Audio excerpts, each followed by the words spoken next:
A swarm of billions of fully automated armed drones, locally controlled by powerful AI, strategically coordinated across the world by even more powerful AI, could be an unbeatable army. I don't know that the technology inherently favors liberty. It will be hard to restrain them. I don't like that. I don't know about that. Hey there, friends, fans, and foes of Dad Saves America. John Popola here, and I thought I would take this Friday, well, to continue what should be the biggest story going on right now, and really is. Now, I am not talking about the Epstein Files, although a friend of mine let me know that I guess I kind of appeared in them because my 2010 Keynes versus Hayek rap battle apparently made its way into the email exchanges of Mr. Epstein and some of his associates. Everybody in finance saw these videos back in the aftermath of their release because of the financial crisis. I can't say I'm super happy about any association here, but even so, I only bring this up to point out that the Epstein Files isn't actually the biggest story going on. The biggest story going on really is what I was talking about last Friday, namely the absolute crazy stuff going on with artificial intelligence. And I demoed my app, Dad Saves Money, that I built with Claude. And some of you, had some skeptical things to say about the work. And I think that's a great place for us to start. So Jeffrey Denizen said, good luck on debugging your vibe-coded software. And then a reasonable question, which was, would you buy an app from somebody who couldn't understand what he'd created? Now, I'm not currently technically charging for the app. I'm giving it away for free for now, especially to those of you who are subscribers over at dadsavesamerica.com. But fair enough. Others were even more skeptical. I vibe coded and configured devices with AI with accuracy about 20% of the time, but I know how to test and check the technical details. How many people will use it, not know it's inaccurate, and run their finances, businesses off a cliff? That is from Crusader 2028. And one more. Here we are. Even with good prompting, you still end up with a non-deterministic BS engine, and in the time you spend tweaking it, hedging against hallucinations, testing it, you could have just coded something better. Been there, done that. This was one of several threads in the comments section last week. One was skepticism, some of which might be wishful thinking on the parts of people who are directly affected. And the rest, frankly, was deep concern that we all are going to be affected. And that, well, I want to dig into both of those today because as a father, as a worker, as somebody that has to continue to earn a living in this world, I can't unsee what I've seen in the past month and a half. And to the coders out there, a couple things have happened just in the past week or been reported on that should give you pause if you think this is all like a fad or doesn't really work. One of which is this recent story that Claude independently one-shotted a C compiler. Now, if you're not a nerd, you don't necessarily know what that means, but if you are, then you know that it's actually like a deeply technical, very, very error-sensitive form of software. It's the software that compiles the software. That's a big deal that it could do this. It suggests that these concerns about code quality and the quality of AI output, they are a little out of date. But really, probably nowhere else on the internet, at least this week, has had quite the viral impact of this Twitter article. Something big is happening. As of this recording, this long article has 76 million views for a long, nerdy article about AI and what's happening from a developer named Matt Schumer. I'm going to come back to this throughout this video, but I want to just tee us off with some of the things that he starts us off with in this article, because they're really important to be grappling with. All right, first off, I think we're in the this seems overblown phase of something much, much bigger than COVID. And he's talking about how if you go back to February 2020, we were all living our lives and not paying much attention to a flu happening over in China. And within 6 weeks, the whole world was shut down and completely transformed. Now, that was largely unnecessary and outrageous and against all previous guidance on behalf of people that have studied these things up until that moment. But the disruption was real, and the phase change in our lives was profound. And he thinks this is way bigger than that. And I happen to agree. So he continues, I spent 6 years building an AI startup and investing in the space. I live in this world, and I'm writing this for the people in my life who don't. My family, my friends, the people I care about, who keep asking me, what's the deal with AI? And getting an answer that doesn't do justice to what's really happening. I keep giving them the polite version, the cocktail party version, because the honest version sounds like I've lost my mind. And then he goes on later to say, I should be clear about something up front. Even though I work in AI, I have almost no influence over what's about to happen. And neither does the vast majority of the industry. The future is being shaped by a remarkably small number of people, a few hundred researchers at a handful of companies, OpenAI, Anthropic, Google DeepMind, and a few others. A single training run, which is when they apply those massive data centers to crunch even more data to generate that next version of ChatGPT. A single training run managed by a small team over a few months can produce an AI system that shifts the entire trajectory of the technology. Most of us who work in AI are building on top of foundations we didn't lay. We're watching this unfold the same as you. We just happen to be close enough to feel the ground shake first. These are sort of the early warning signs of the changes taking place. And as I said last Friday, the changes taking place in the past couple months and even in the past 2 weeks are significant. Speaking of the past couple weeks, then on February 5th, 2 major AI labs released new models on the same day, GPT 5.3 Codex from OpenAI and Opus 4.6 from Anthropic, the makers of Claude, one of the main competitors to ChatGPT. And something clicked. Not like a light switch, more like the moment you realize the water has been rising around you and is now at your chest. Yeah, and the tone of this continues.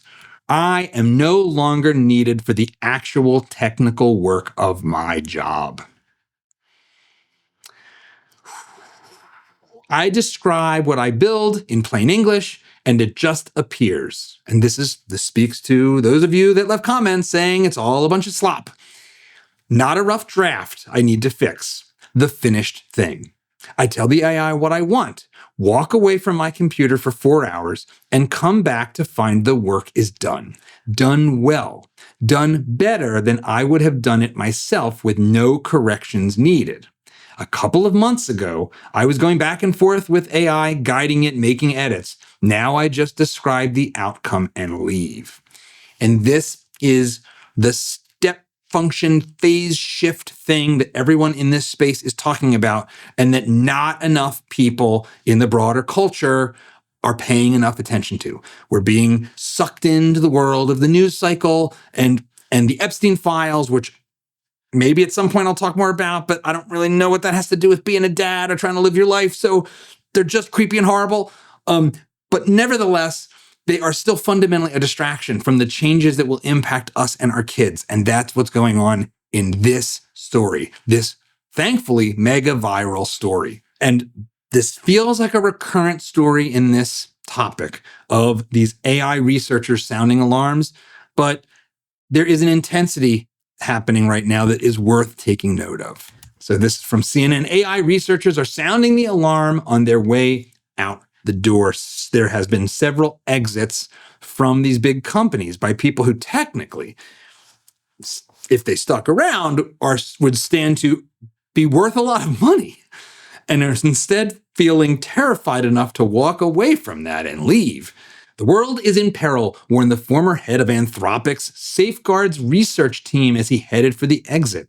A researcher for OpenAI, similarly on the way out, said that the technology has a potential for manipulating users in ways we don't have the tools to understand, let alone prevent.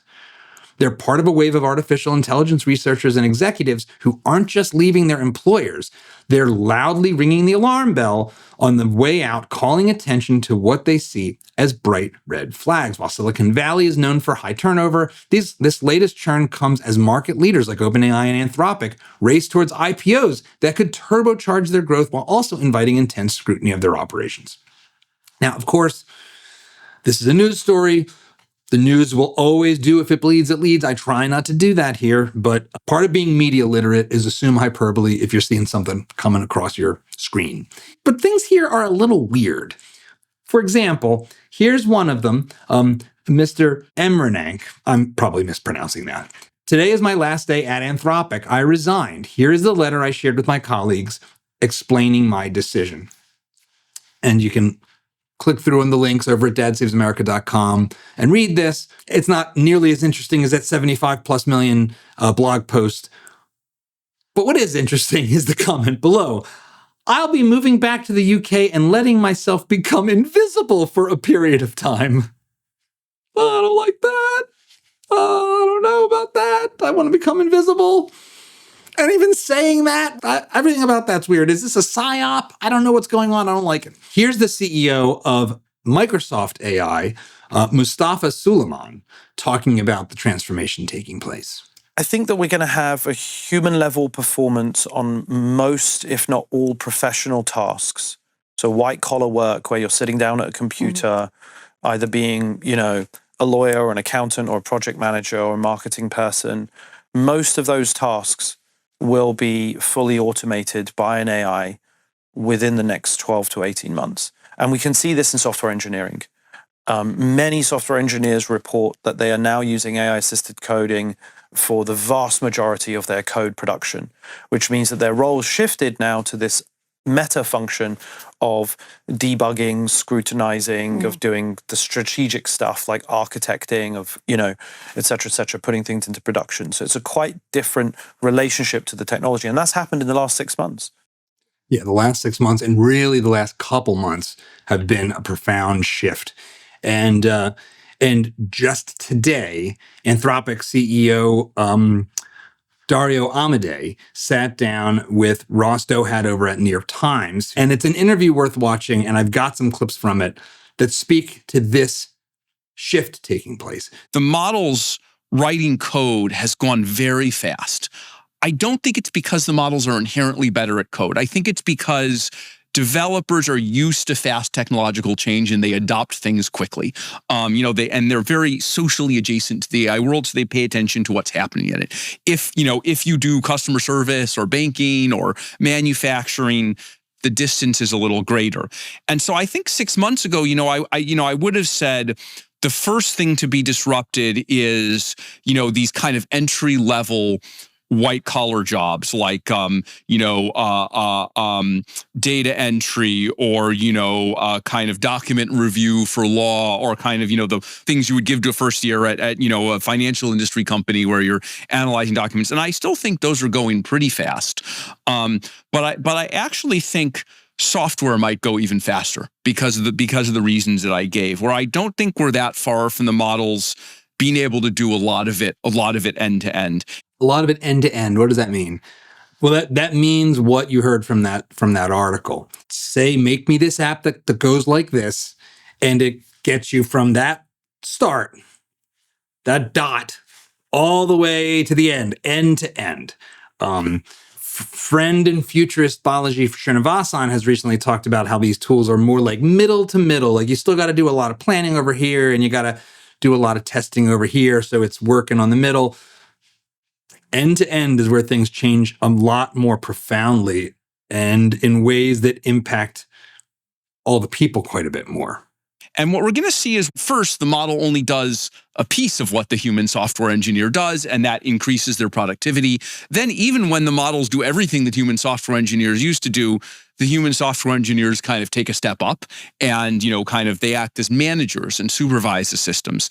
And so this is where the term centaur gets used, right? Yes. To describe essentially like man and horse fused AI and engineer working together. Yes. They actually use the term centaur. So maybe I'm on my way to being a dystopian centaur. Created with AI, of course. This is the definition of AI slop. I actually had a conversation with a friend just yesterday about this sort of hybrid collaborative, we move up the chain, with a very specific example, namely what happened with chess as computers became better than people. Yeah, right? This is like centaur chess. So after, I think, Garry Kasparov was beaten by Deep Blue, there was an era that I think for chess was 15 or 20 years long where a human checking the output of the AI playing chess was able to defeat any human or any AI system alone. That era at some point ended. So that's really important. If you are sort of engaged in this space, you might hear this exact argument that, hey, look, AIs beat chess, but the human plus AI, that's the real winning combination. And chess is an example. No longer. The technology has now eclipsed the need for a person. So the person just gets in the way. And so my worry, of course, is about that last phase. So I think we're already in our centaur phase for software. And I think during that centaur phase, if anything, the demand for software engineers may go up, but the period may be very brief. And so, I have this concern for entry-level white-collar work, for software engineering work. It's just going to be a big disruption. I think my worry is just that it's all happening so fast. One of the few things I remember from high school physics was that force equals mass times acceleration. F equals ma. And what we have right now is a whole lot of A, which means we're going to have a whole lot of F. we're going to get F'd up pretty good, I think. And I say that with laughter that is mostly nervous laughter. And I am not a doomer.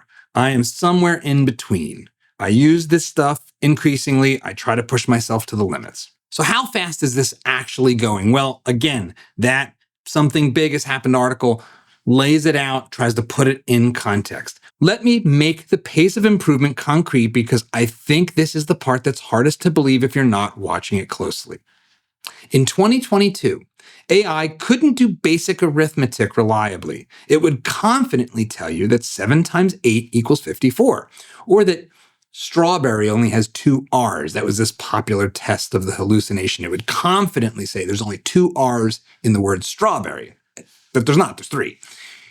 By 2023, it could pass the bar exam. That's already kind of a crazy 1-year leap there. By 2024, it could write working software and explain graduate level science. By late 2025, some of the best engineers in the world said they had handed over most of their coding work to AI, as you've already heard. On February 5th, 2026, new models arrived that made everything before them feel like a different era. If you haven't tried AI in the last few months, what exists today would be unrecognizable to you. There has been a meme, a kind of early consensus that because of what seemed like a slowdown between ChatGPT 4.5 and 5, and that maybe it wasn't that big of a leap, that things were slowing down, that it was getting harder to make breakthroughs. That does not in any way appear to be true. Things are accelerating, and they're accelerating at an accelerating rate. So again, F equals ma, hold on to your butts. Hold on to your butts. Before we continue down the road of what's the problem and what's the challenges, I thought I'd at least let Dario talk about the upsides because his background's kind of interesting, and there are a lot of potential upsides here. A lot of powerful, life-changing, life-saving upsides. I first worked on computational neuroscience, and then I worked at Stanford Medical School on finding protein biomarkers for cancer, on trying to improve diagnostics and curing cancer. And one of the observations that I most had when I worked in that field was the incredible complexity of it. Each protein has a level localized within each cell. It's not enough to measure the level within the body or the level within each cell. You have to measure the level in a particular part of the cell and the other proteins that it's interacting with or complexing with. And I had this sense of, man, this is too complicated for humans. We're making progress on all these problems of biology and medicine, but we're making progress relatively slowly. And so what drew me to the field of AI was this idea that, could we make progress more quickly? And that is undeniably noble. I have lost members of my family to cancer. Extended family members are struggling with it right now. And I think most of us have. So the prospect of using this technology to deeply understand, or at least have the appearance of understanding, such that it could actually solve cancer, that is really exciting. That is clearly a good reason to change fields and move from neurobiology to artificial intelligence. And that's not all. I can see a world where AI brings the developed world GDP growth to something like 10 or 15%. 5, 10, 15. I mean, there's no science of calculating these numbers. It's a totally unprecedented thing, but it could bring it to numbers that are outside the distribution of what we saw before. And again, I think this will lead to a weird world, right? We have all these debates about the deficit is growing. If you have that much in GDP growth, you're going to have that much in tax receipts, and you're going to balance the budget without meaning to. I would love to hope that because President Trump is, he's packed his administration with hardcore AI gung-ho accelerationists, people like David Sachs and others, that the reason why he's so profligate and has done very little to actually address the debt is that he's been told by sources he trusts that you don't need to worry about it because AI is going to solve it. I wouldn't buy into that exactly, but it sure would be lovely, because otherwise we face a fiscal catastrophe, as I've talked about, and as is probably the least popular topic on this channel. Let's keep going. One of the things I've been thinking about lately is, I think one of the assumptions of just our economic and political debates is that, growth is hard to achieve. It's this unicorn. There are all kinds of ways you can kill the golden goose. We could enter a world where growth is really easy, and it's kind of the distribution that's hard because it's happening so fast, right? The pie is being increased so fast. And that is where we immediately get into the questions around universal basic income. And what is that going to do if that's really going to happen? And wouldn't that actually just be kind of horrible and a kind of welfare state methadone drip that makes mental health problems even worse in this country and around the world? Lots of stuff. One of the other pieces of Dario's thinking that, let's just say is maybe more scary is how he thinks it could benefit democracies around the world, let's say. I admit there that I don't know that the technology inherently favors liberty, right? I think it inherently favors curing disease and it inherently favors economic growth, but I worry, like you, that it may not inherently favor liberty. One of the things about technological shifts is they can have a natural bias. And, a lot of ink has been spilled over the fact that the radio, because of its ability to go from one voice to many, was an important tool for totalitarians in the 20th century. That, figures like Hitler and Mussolini, and FDR for that matter, for different reasons, used it to centralize power, used it to control the masses, and or at least control what the masses heard at the same time in a way that was unique and new, and that wasn't necessarily enhancing to individual liberty, the radio. The jury is certainly out on AI so far. But what I say there is, can we make it favor liberty, right? Can we make the United States and other democracies get ahead in this technology? The United States has been technologically and militarily ahead, has meant that we have throw weight around the world through, augmented by our alliances with other democracies. And, we've been able to shape a world that I think, is better than the world would be if it were shaped by Russia or by China or by other authoritarian countries. And just real quick, I'm not big into foreign intervention. I've got a very strong Ron Paul streak. I do broadly agree that we live in a better world than the alternative where the Soviet Union actually won and dominated. I don't think that was ultimately possible because communism doesn't work even in theory. So the Soviet Union was doomed to collapse so long as it remained genuinely communist. That being said, American hegemony around the world has been a mixed blessing post-World War II. We were the good guys in World War II. Vietnam, maybe not. Most of the Middle East, pretty sure not. So, throwing our weight around because we get to the tech first doesn't immediately sound like liberty to me. And so can we use our lead in AI to shape liberty around the world? There's obviously a lot of debates about how interventionist we should be, how we should wield that power. But, I've often worried that, today through social media, authoritarians are kind of undermining us, right? Can we counter that? Can we win the information war? This triggered my censorship files, my Twitter files, alarm bells. Can we win the information war? This has the echoes of a pretty nefarious character named Richard Stengel, who doesn't believe in the First Amendment and likes to couch it. He was part of the State Department under Obama, and then part of the Biden administration, has written about basically revoking the First Amendment in the name of fighting hate speech and mis and disinformation. Whenever I hear about using any of this stuff for the information war, the hairs on the back of my neck stand straight up. Can we prevent authoritarians from, invading countries like Ukraine or Taiwan by defending them with the power of AI? With giant swarms of AI-powered drones. Which we need to be careful about. Right. Yeah, the swarms of AI drones, which he's written about. Scary stuff. Think about the justice system today, right? We promise equal justice for all, right? But, the truth is, there are different judges in the world. The legal system is imperfect.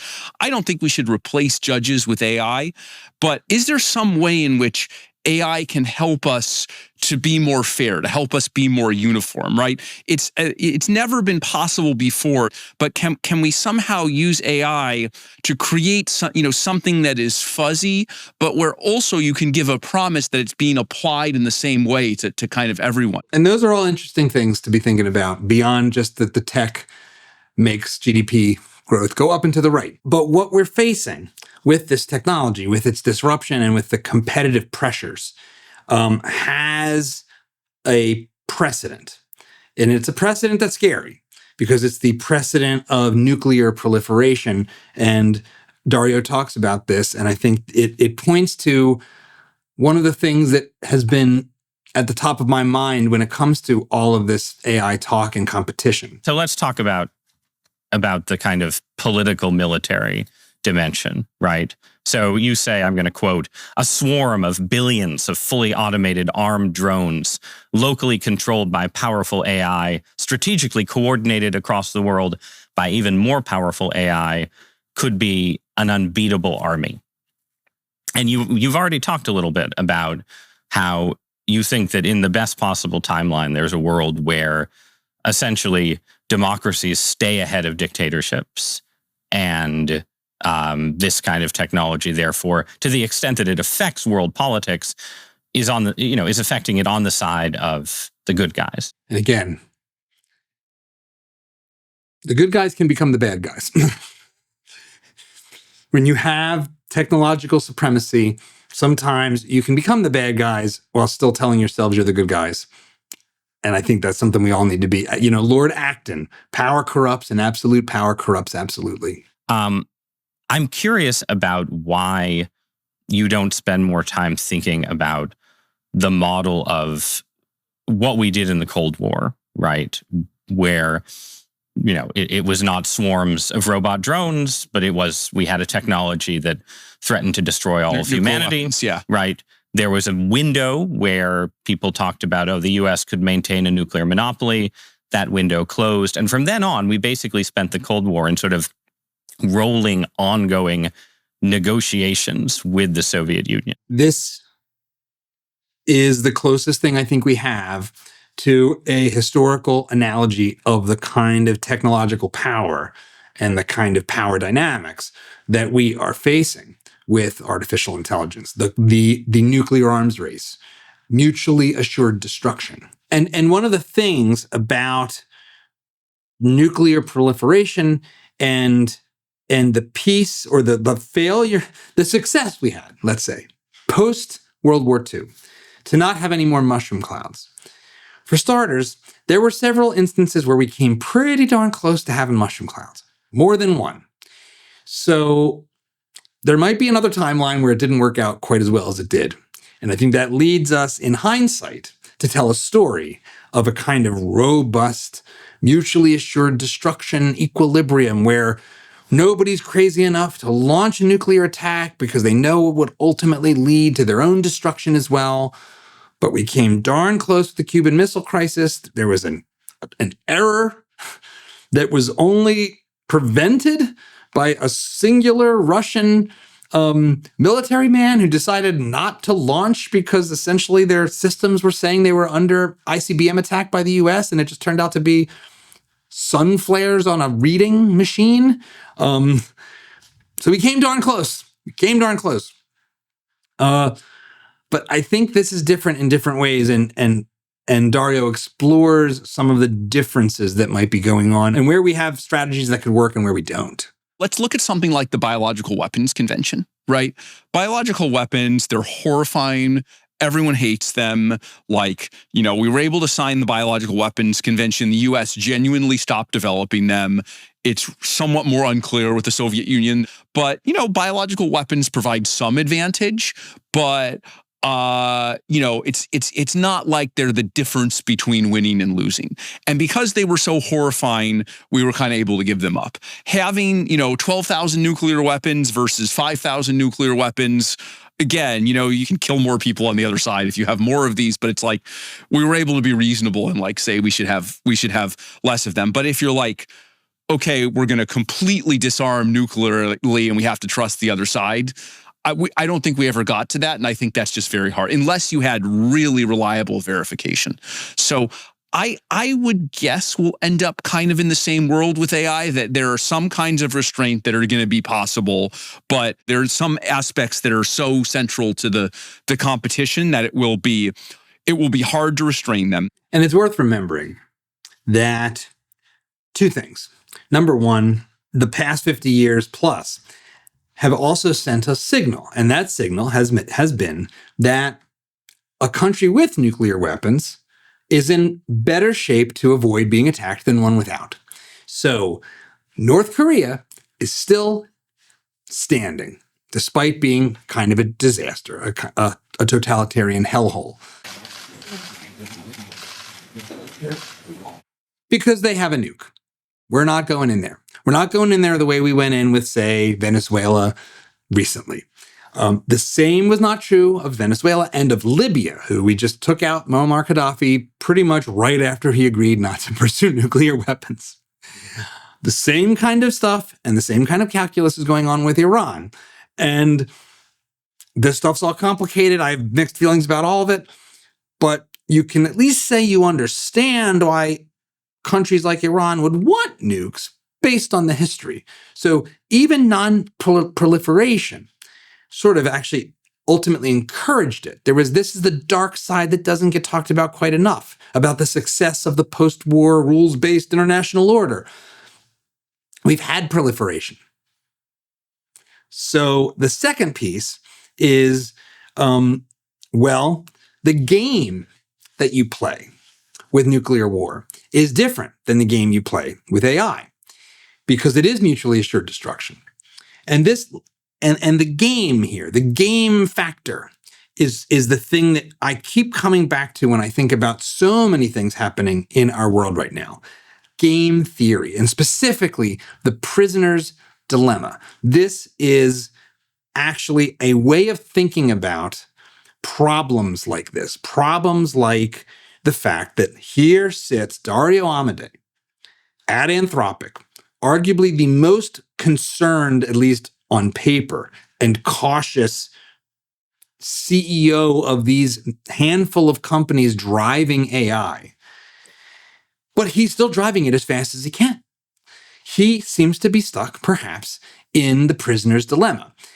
And so what is the prisoner's dilemma? Because once you understand it, you start to see a lot of things in our world a little different. Let's say Mr. Blue and Miss Red have each been arrested for some minor crime. The police think they committed a more serious crime, but they don't have enough evidence to convict them. They need a confession. They take them and put them in separate rooms so they can't talk, and play a little game. To try to force a confession, the police give them each a choice. Admit your partner committed the crime and you will go free. We'll pardon you for the minor crime, but your partner will have to spend 3 years in prison. If you stay silent and your partner lets us know that you were the one who really did it, then you're going to have to go away for 3 years. They know that the police don't have any evidence, and if they both stay silent, then they will only go to prison 1 year each for the minor crime. If they both betray each other, then they'll both go to prison for 2 years each. This is the prisoner's dilemma. You are in a position where you can either collaborate with each other,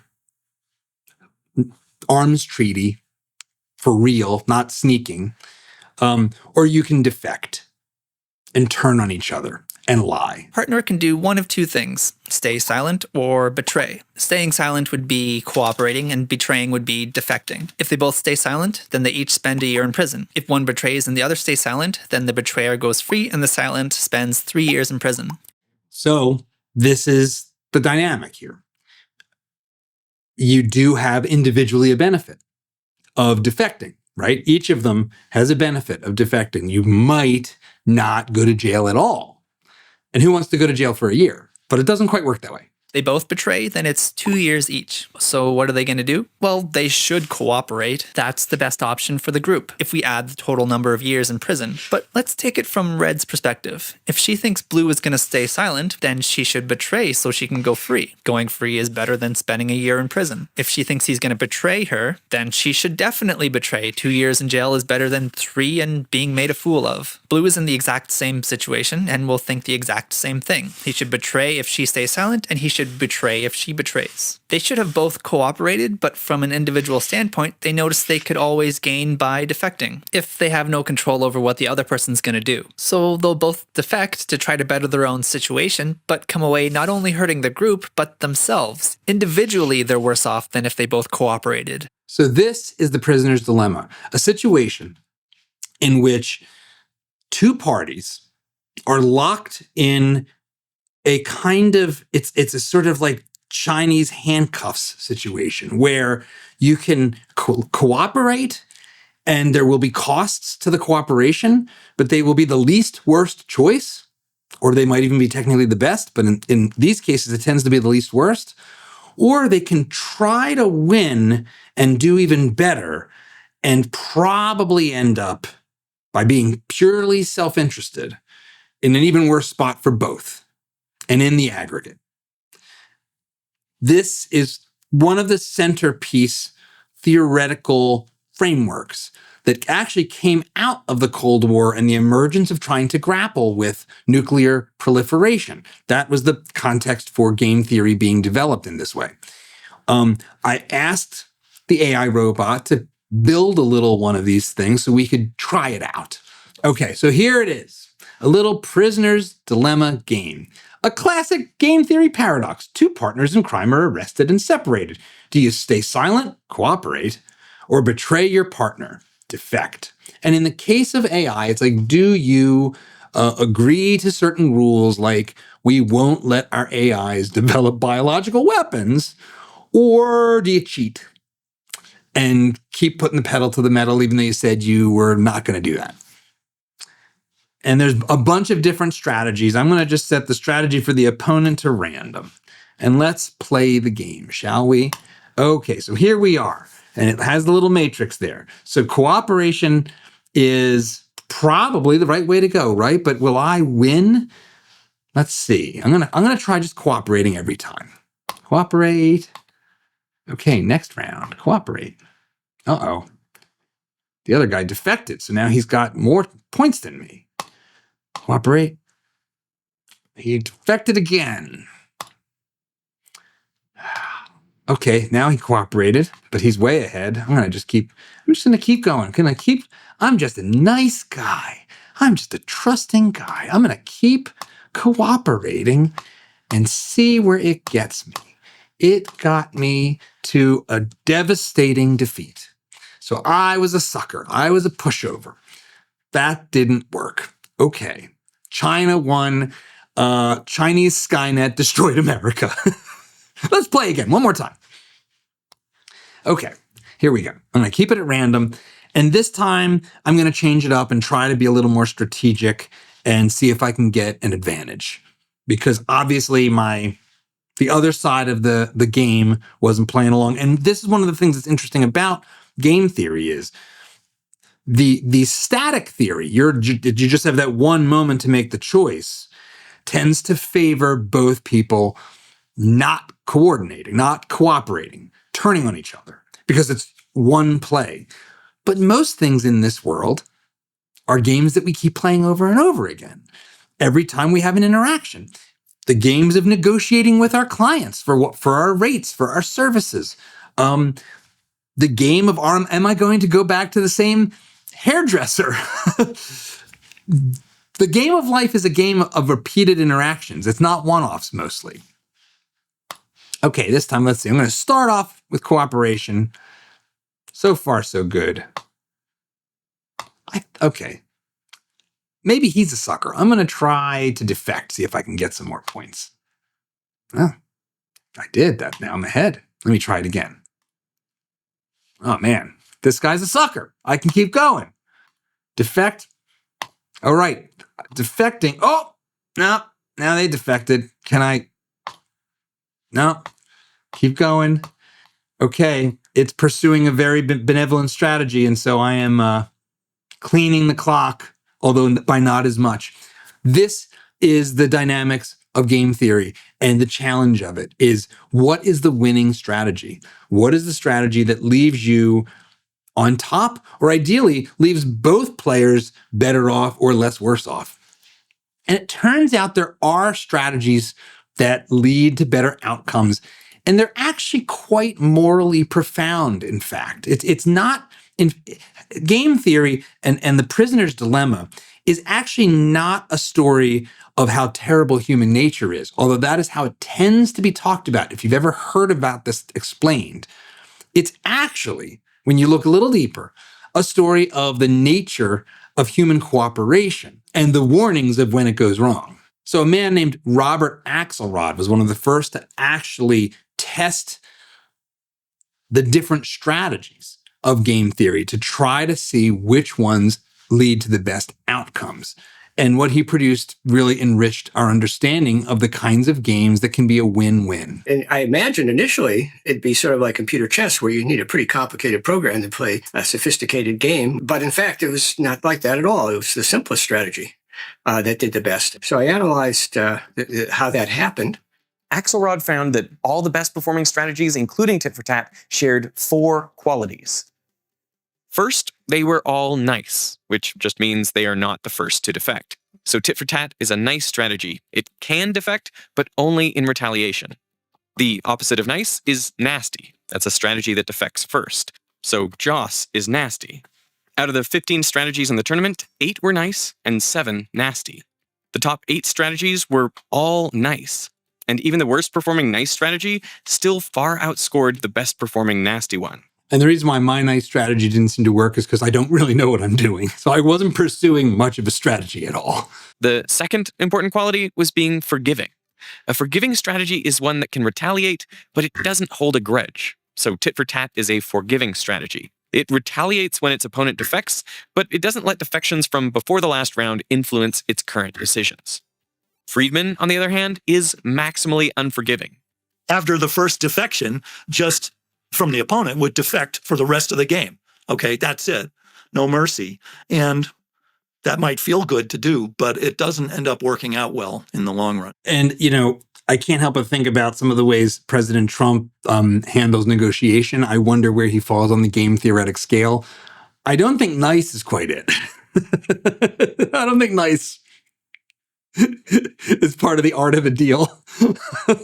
Axelrod identified the other qualities that distinguish the better performing strategies. The third is being retaliatory, which means if your opponent defects, strike back immediately. Don't be a pushover. Always cooperate is a total pushover, and so it's very easy to take advantage of. Tit for tat, on the other hand, is very hard to take advantage of. The last quality that Axelrod identified is being clear.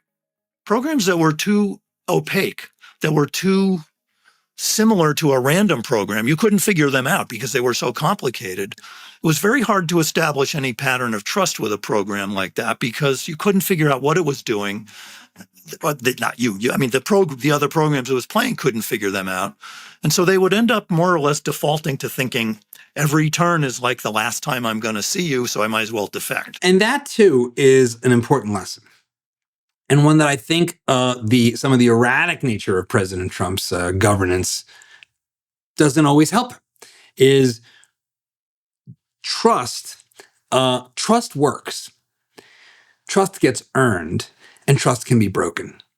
And when we're playing these sorts of games with each other, and I don't mean playing games, I mean literally living life, negotiating, engaging, transacting, the most essential component is trust. And when trust is broken, it is very hard to repair. And you end up in a prisoner's dilemma that doesn't really go your way, even if you think you might be pulling a fast one. I think a lot of what we're experiencing in this very unsettling world, in this very unsettling time, especially with artificial intelligence, but with a whole bunch of issues, including how the polarization of our politics, we're in a kind of game theoretic experience with our screens and the things that drive us crazy. I think that this is a framework for how to think about negotiating with the world that all of us would benefit from learning from and understanding fully. And I hope that we can escape it through cooperation, because that is the only path that has proven to work. The alternatives in a world with nuclear weapons and horrifying drone swarms is pretty scary. It's a world I don't want to live in. I don't want my kids to live in. And this brings me back to that giant, massively viral article, because it articulates one of the reasons why this is the first technology for me, as someone who's a technologist and loves the stuff and loves adopting new technologies and new tools. It's the first time I've been actually worried. Excited, look at all the cool stuff I can build. And why do I feel like somebody's sitting on my chest sometimes when I think about it? And I am not alone. And frankly, all of you should be there with me, at least in part, for good reason. The people building this technology are simultaneously more excited and more frightened than anyone else on the planet. They believe it's too powerful to stop and too important to abandon. Whether that's wisdom or rationalization, I don't know. But one thing it definitely is it is an articulation of the prisoner's dilemma. And I want to read this last piece from this article because it is the end and it's really important to sink in. And I found it really useful. I know this isn't a fad. The technology works. It improves predictably, and the richest institutions in history are committing trillions to it. I know the next 2 to 5 years are going to be disorienting in ways most people aren't prepared for. This is already happening in my world. And in this piece, he talked about how profoundly dramatic it is. It's coming to yours. I know the people who will come out of this best are the ones who start engaging now, not with fear, but with curiosity and a sense of urgency. And I know that you deserve to hear this from someone who cares about you, not from a headline 6 months from now when it's too late to get ahead of it. 6 months from now. We're past the point where this is an interesting dinner conversation about the future. The future is already here. It just hasn't knocked on your door yet. It's about to. Now, I happen to think that he is right. That is one of the reasons why I have thrown myself into using this technology and exploring it and pushing myself on it as much as possible. Because I think we are heading into a brave new world. And I think as a parent, I want to understand what it is and how it works. How much we should get our kids involved in it, as I talked about last week, is another matter. Because I think it is very clearly also a path to cognitive decline if all you do is outsource all of your thinking to the box, because our brains are also a muscle that needs to be exercised. And just telling robot to do it isn't much exercise at all. And so I think this is the single greatest challenge in the best case scenario, in the scenario where there aren't horrible drone swarms or some kind of thermonuclear war or the equivalent of it. If we end up in the world where this technology is driving growth through the roof and making diseases go away and leaving us with all kinds of abundance, and even if you don't work that much, your dollar goes so far because the cost of everything's collapsed by 90%. The challenge of how to have challenge and be capable of dealing with challenge is the greatest challenge of all. There is a saying we've all heard, a saying we take for granted, that I think is maybe the most important little slogan of our time, and it points to the nature of the human animal. And that is no pain, no gain. It's a fact we all know. We learn things through pain. We build our relationships often through pain. We learn what it means to be in a relationship and be in a good one and be better at them often by the mistakes we make that lead to painful heartbreak.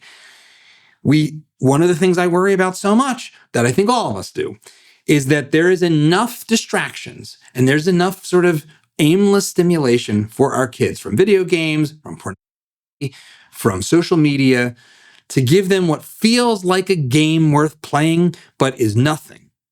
And it is not real challenge, and it is not real pain. And it leads them to not engage in the things that involve real pain. Things like asking girls or boys out on dates, really mostly asking girls, let's be clear, out on dates. Because it's painful to be rejected, and it's painful to ultimately break up. And it's painful to overcome the butterflies in your stomach and go and do it. It's easier to just stay home and be on a screen. And that is the greatest danger of all that's embedded in the best possible future, is that pain gets wiped away. And the brave new world is monotonous and devoid of meaning. And as we come to an end, I want to leave you with something that I think is tragic, but also deeply, profoundly human. And that is, and as a Gen Xer, as a young Gen Xer, this particular person sort of was part of my, early childhood, right? James Van Der Beek, Dawson's Creek actor, recently passed away. And he left a message that was really one of the most profound things I've seen on the internet in a long time. And I just want to share it with you in case you missed it, because it's a reminder of what it means to be human. And I think we all need to remind ourselves of that each and every day right now. Today's my birthday, and it has been the hardest year of my life. And I wanted to share something that I learned with y'all. When I was younger, I used to define myself as an actor, right? Which was never really all that fulfilling. And then I became a husband, and that was much better. And then I became a father, and that was the ultimate. I could define myself then as a loving, capable, strong, supportive husband, father, provider, steward of the land that we're so lucky to live on. And for a long time, that felt like a really good definition to the question, who am I? What am I? And then this year, I had to look my own mortality in the eye. I had to come nose to nose with death. And all of those definitions that I cared so deeply about were stripped from me. I was away for treatment, so I could no longer be a husband that was helpful to my wife. I could no longer be a father who could pick up his kids and put them to bed and be there for them. I could not be a provider because I wasn't working. I couldn't even be a steward of the land because at times I was too weak to prune all the trees during the window that you're supposed to prune them. And so I was faced with the question, if I am just a too skinny, weak guy alone in an apartment with cancer, what am I? And I meditated and the answer came through. I am worthy of God's love simply because I exist. And if I'm worthy of God's love, shouldn't I also be worthy of my own? And the same is true for you. And as I move through this healing portal toward recovery, I wanted to share that with you because I think that revelation that came to me was due in no small part to all the prayers and the love that have been directed toward me. So I offer that to you, however it sits in your consciousness, however it resonates, run with it. And if the word God trips you up, I certainly don't know. I can't claim to know what God is or explain God. My efforts to connect to God are an ongoing process that is a constant unfolding mystery to me. But if it's a trigger, it feels too religious, you can take the word God out and your mantra can simply be, I am worthy of love. Because you are. Thank you for the love and prayers, everyone. Have a blessed day. I don't have much more I can add to that. So I hope this gives you lots to think about. I hope that's a good note to end on. And have a great weekend.